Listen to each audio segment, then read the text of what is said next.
Hello friends, how are you? I think you are fine. और आज मैं आपसे बड़े दिनों बाद रूबरू हो रहा हूँ, बड़े दिनों बाद मुलाकात हो रही है। कुछ बातें हैं जो हम आपसे करना चाहते हैं, खासकर उन बच्चों से, उन स्टूडेंट्स से जो क्लास 10th अभी क्रॉस किए हैं। इस बार का 10th का एग्ज़ाम आपको देने को नहीं मिला, परिस्थितियाँ ऐसी हैं कि आप एग्ज़ाम नहीं दे पाए, लेकिन आपने पढ़ाई तो साल भर की है, जितना भी आप कर सकते थे अपना प्रयास आपने पूरा किया है। तो अब एक जो प्रॉब्लम आ रही है आपके सामने, ये आ रही होगी कि अब आप क्लास 11th में कौन सा सब्जेक्ट चूज़ करें, पीसीएम लें या पीसीबी लें, या साइंस लें कि कॉमर्स लें। तो ये एक आपको प्रॉब्लम आ रही होगी, जिन्हें प्रॉब्लम है, कन्फ्यूज़न होना स्वाभाविक है, क्योंकि आगे चल कर के कैरियर क्या होगा, हम किस कैरियर में ज़्यादा अच्छा कर पाएंगे, किस में हमको ज़्यादा आउटपुट मिलेगा। तो ये सारी बातें आपके दिमाग में, आपके फैमिली के सबके चल रही होंगी। तो आज हम इसी कॉन्सेप्ट को, इसी टॉपिक को लेकर के आज डिस्कस करेंगे। एक एज अ टीचर जो पिछले 15-20 सालों से हमने पढ़ा करके या बच्चों के बीच में रह करके सीखा है, तो उस एक्सपीरियंस के बेसिस पर हम आपसे शेयर करेंगे कि आपको कौन सा सब्जेक्ट लेना चाहिए, कौन सी स्ट्रीम लेनी चाहिए। बाकी ये मेरा ओपिनियन है, ये कोई ऐसा नहीं है कि आप इसको कहेंगे नहीं भाई हम आपको फोर्स कर रहे हैं या ओवर मोटिवेट कर रहे हैं, नथिंग। आपको खुद सिलेक्ट करना है, लेकिन एक आउटलाइन आपको हम दे सकते हैं कि आप ऐसा करेंगे तो अच्छा रहेगा। ओके, तो ये आप करेंगे तो ऐसा होगा, जो भी है। तो चलिए, सबसे पहले हम आपको आज का जो वीडियो है उसको हमने कैटेगराइज किया है कि आप पीसीएम लें कि पीसीबी लें। मैं उन बच्चों को डेडिकेट कर रहा हूँ आज का वीडियो जो इस बात पे कंफ्यूज हैं कि वो पीसीएम लें, क्योंकि वो साइंस में अच्छे थे, 9-10 तक उनका साइंस जो था वो अच्छा स्कोर करते थे, अच्छा समझ में आता था। तो नाउ दे आर कंफ्यूज कि वो 9-10 में जो सब्जेक्ट में इंटरेस्टेड थे, साइंस अच्छा लगता था, तो क्या वो पीसीएम लें पीसीबी लें, क्योंकि साइंस में देखो तीनों पार्ट आपने पढ़े हैं पर इक्वली आपके हो सकता है अच्छे रहे, तो इसलिए कंफ्यूजन होना स्वाभाविक है। तो अब हम लोगों को क्या करना है कि क्या सब्जेक्ट लें, पीसीएम लें कि पीसीबी लें। चलिए, तो मैं आपको सबसे पहले एक डिफरेंस बताता हूं कि पीसीएम और पीसीबी के जो स्टूडेंट्स का माइंडसेट होता है वो क्या होता है, उनका जो वे ऑफ स्टडी होता है, पढ़ने का जो तरीका होता है, वे ऑफ स्टडी होता है, वो कैसा होता है। तो देखिए, जो पीसीएम का स्टूडेंट होता है 11th-12th में, जो मैंने देखा है, जो अच्छे स्टूडेंट्स हैं जिन्होंने जेईई क्वालिफाई किया है या जिन्होंने आईआईटी क्वालिफाई किया है, तो उनको मैंने देखा है कि जो जेईई क्वालिफाई किए, जो आईआईटी क्वालिफाई किए, या जो पीसीएम में अच्छा स्कोर किए बोर्ड्स में, उनका जो तरीका होता है, उनका जो मेथड होता है, वो क्विक रिस्पॉन्स देते हैं। They are quick responders. Plus वो कोई भी चीज अगर आप उनसे पूछेंगे तो आपको 2-3 एस्पेक्ट और भी मिल जाएंगे उस क्वेश्चन से या उस कॉन्सेप्ट से रिलेटेड जो उन्होंने अपनी तरफ से सोचे होंगे। ये जेईई का बेसिकली पैटर्न है। जेईई क्या करता है, आपसे फिक्स चीजें नहीं पूछता है। जेईई क्या करता है, जेईई आपसे रटी रटाई चीजें कम पूछता है। वो एक बेसिक कॉन्सेप्ट को उठा करके उससे जुड़े हुए आप एक्स्ट्रा कितना एक्सप्लोर कर सकते हैं, आप एक्स्ट्रा कितना सोच सकते हैं, वो पूछना चाहता है। आपको बेसिक तो पता है, बेसिक सबको पता होता है भाई। आपने मान लो न्यूटन का लॉ है, न्यूटन्स लॉ है, आप सबको पता है, लेकिन उस न्यूटन्स लॉ से आप कितना एक्स्ट्रा और अपना इनपुट दे सकते हैं और कितना सोच सकते हैं, ये आपको जेईई पूछता है। नीट ऐसा नहीं पूछता, मेडिकल ऐसा नहीं करता। मेडिकल के जो क्वेश्चन होते हैं ऑलमोस्ट रिपीटेड होते हैं, नहीं तो थोड़ा बहुत वैल्यूज को चेंज करके वो पूछ लेते। तो यहां पर देखो, आप अगर पीसीएम लेने की सोच रहे हैं तो आपको ये होना चाहिए कि आपको सब्जेक्ट में इनपुट डालना आना चाहिए, क्विक रिस्पॉन्स आना चाहिए। नीट में क्विक रिस्पॉन्स इतना इंपॉर्टेंट नहीं है, बिकॉज ऐसा कोई नया कॉन्सेप्ट नहीं आता है, मैक्सिमम क्वेश्चन रिपीटेड है। नीट में मेन जो बात है वो आपका जो हार्ड वर्क है वो होना चाहिए, बिकॉज नीट का सिलेबस जेईई के सिलेबस के कंपैरिजन में ज्यादा है।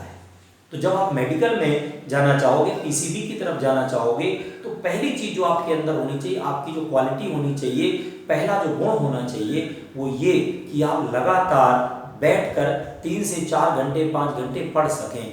अगर आपके अंदर ये एबिलिटी नहीं है, मान लीजिए आप 15 मिनट, 20 मिनट, 1 घंटे से ज़्यादा नहीं पढ़ पाते। बहुत सारे बच्चे मैंने देखे हैं 15-20 मिनट में उनका ब्रेक इवन आ जाता, आप बोर हो गए, या आधे घंटे में बोर हो गए। नहीं, तो ऐसे बच्चे नीट में बहुत अच्छा स्कोर नहीं कर पाएंगे, क्योंकि नीट का सिलेबस बहुत हैवी है, बहुत लंबा सिलेबस है। एक बात। दूसरी बात, बहुत सारी चीज़ें आपको लर्न करनी पड़ेगी, याद करनी पड़ेगी। तो जब याद करना पड़ेगा तो आपको समय देना पड़ेगा, you have to devote time. और टाइम डिवोट करना मतलब आपको बैठने की आदत होनी चाहिए, 3, 4, 5 आवर्स की स्टडी की आदत होनी चाहिए। तो अगर आपके अंदर ये आदत नहीं है, या आपको लगता है ये आदत आप कभी डाल नहीं पाओगे, जैसे मैं व्यक्तिगत रूप से कहूँ तो मेरी आदत नहीं है, मैं कभी भी लंबा समय बैठ के नहीं पढ़ सकता हूँ, आधे 1 घंटे से ज़्यादा का मेरा पढ़ने का ड्यूरेशन नहीं। मैं बहुत लंबी क्लास भी नहीं पढ़ा सकता हूँ, मैंने बहुत बार प्रयास किया मैं 2.5 घंटे 3 घंटे की क्लास पढ़ाऊँ, नहीं, ये मेरा माइंडसेट ही नहीं है, आई कांट। समझ में आया? तो मेरे कहने का मतलब है जो माइंडसेट होता है, तो वो पीसीएम के जो स्टूडेंट होते हैं उनका अलग होता है। उनका माइंडसेट होता है quick response, quick learning, extra exploration, extra explore करते हैं कॉन्सेप्ट में। तो ये माइंडसेट होता है किसका? पीसीएम की स्टूडेंट का। लेकिन जो पीसीबी की स्टूडेंट का माइंडसेट होना चाहिए, वो क्या होना चाहिए? फर्स्ट जो होना चाहिए वो हार्ड वर्क होना चाहिए। Hard work means you should know how to study 3 to 4 hour continuously and gaining something. कुछ मिले, ऐसा नहीं कि 3-4 घंटे बैठ के कुछ आउटपुट ही नहीं मिल रहा, ऐसा नहीं होता है ना। लेकिन एक बात और सुनिए, यहाँ पर मुझे बात याद आई, बहुत सारे लोगों ने बचपन से सुन रखा होगा, पेरेंट्स हैं, टीचर्स कहते हैं भले ही आधे घंटे पढ़िए लेकिन मन से पढ़िए। लेकिन बेटा अब आपका आधे घंटे से काम नहीं चलेगा, बिकॉज आपका जो सिलेबस है वो बहुत वास्ट है। अभी तक का सिलेबस बहुत पतला होता था, बहुत छोटा सिलेबस होता था, उसको आप थोड़ा थोड़ा स्टडीज करके भी कवर कर सकते थे। अब नहीं हो पाएगा, ये बिल्कुल दिमाग में रखिए। एक जनरल एडवाइस, एक जनरल फिजिशियन एक कॉमन बातें तो बता सकता है, लेकिन स्पेशली अगर आपको न्यूरो की प्रॉब्लम है, आपको किसी पर्टिकुलर ऑर्गन की प्रॉब्लम है, तो स्पेशलिस्ट के पास जाना पड़ेगा। तो अभी तक जो आपको गाइडलाइन लोग देते थे, आपको जो गाइडेंस देते थे, वो जनरल गाइडेंस थी, बच्चों के हिसाब से थी। अब आपको कैरियर बनाना है, तो आपको ऐसे गाइडेंस लेनी पड़ेगी जो कैरियर कोच हो, जिसने गाइड किया हो। अब जैसे 15 से 20 साल हमने पढ़ाया है, तो आज मैं गाइड करने की हैसियत में हूँ। अगर मैंने नहीं पढ़ाया होता तो मुझे कोई अधिकार नहीं था कि मैं आपको जेईई और नीट के बारे में गाइड कर पाता। तो जो मैंने ऑब्जर्व किया है वो मैं आपसे शेयर कर रहा हूँ कि आपको अगर पीसीएम लेना है तो आपको क्विक रिस्पॉन्स आना चाहिए। मैथ्स में खासकर आपका इंटरेस्ट बहुत ज़्यादा होना चाहिए। अगर आपका मैथ्स में इंटरेस्ट होगा तो पीसीएम आपको फ्रूटफुल होगा, क्योंकि मैथ्स से आपकी फिजिक्स अच्छी हो जाती है।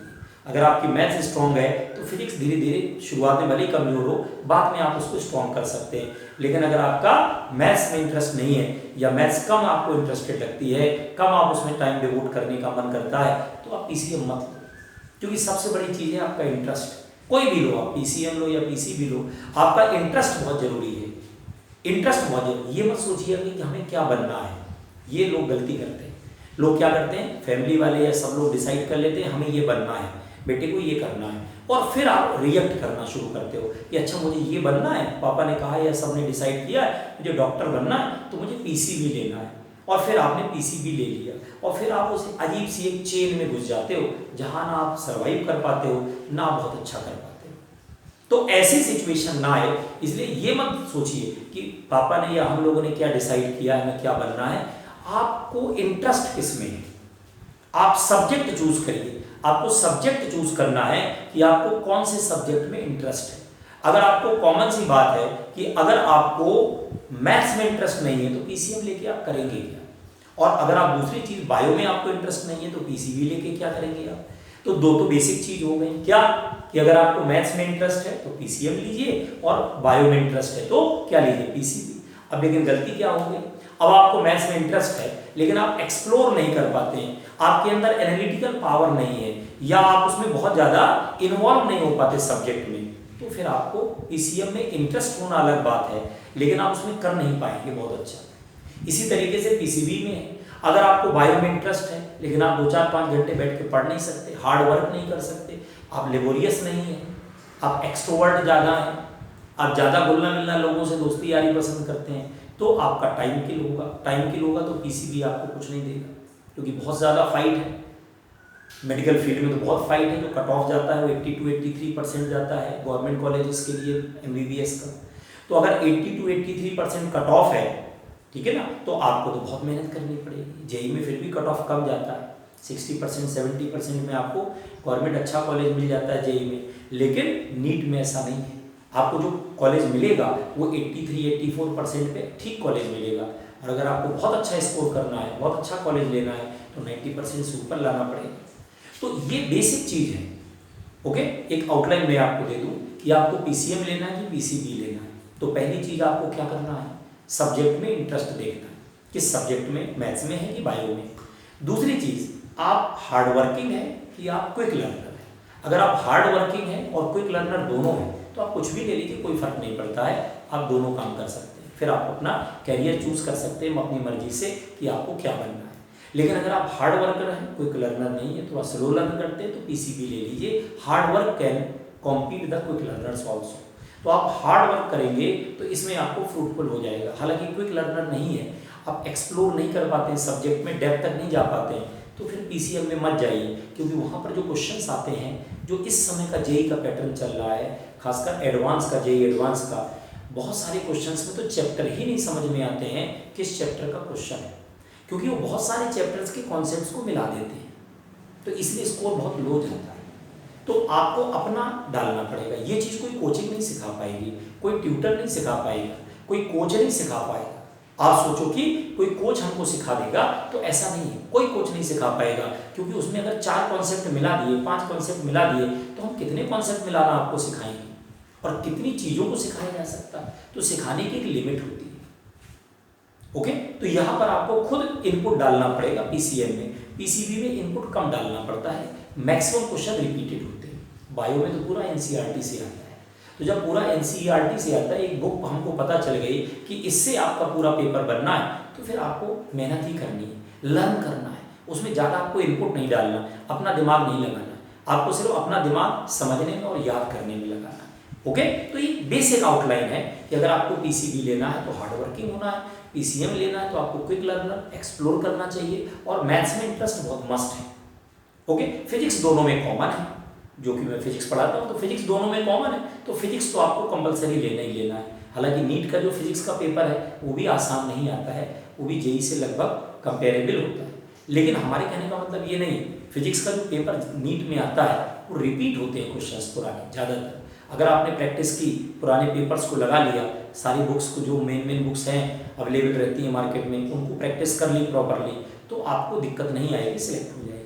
लेकिन जेई में आप कितना भी पुराने प्रैक्टिस कर लें, जब तक आपको अपना इनपुट नहीं डालना आएगा, तब तक आप क्वालिफाई नहीं कर पाएंगे। ओके, तो ये बेसिक मैंने आउटलाइन दी। फिर अगर कोई आपको कन्फ्यूज़न होता है तो आप, हमारा नंबर है इसमें लिंक में, आपको मैं नंबर भी दे दूंगा वीडियो के, तो आप उस नंबर पे व्हाट्सएप कॉल या वीडियो कॉल करके या पर्सनली कॉल करके भी डिस्कस कर सकते हैं कि आपको कौन सा सब्जेक्ट चूज करना चाहिए, PCM PCB, हम इन्हीं दोनों में बता पाएंगे। अब आप सोचो कि कॉमर्स में हम क्या करेंगे या क्या नहीं करेंगे, तो हम नहीं बता पाएंगे, बिकॉज मेरा एक्सपीरियंस नहीं, मेरा एक्सपीरियंस साइंस फील्ड का है, तो मैं साइंस में आपको बता सकता हूँ कि आप इन दोनों में से क्या सिलेक्ट करें, PCM ले या PCB ले, जो कि मेन कैरियर डिसाइडिंग सब्जेक्ट होते हैं, PCM और PCB। ओके, हो आपको अच्छा लगा होगा। अगर कोई कमी लगी या आपको कुछ और चीज़ें पूछना है तो आप फ्रीली हमसे पूछ सकते हैं। Okay, bye.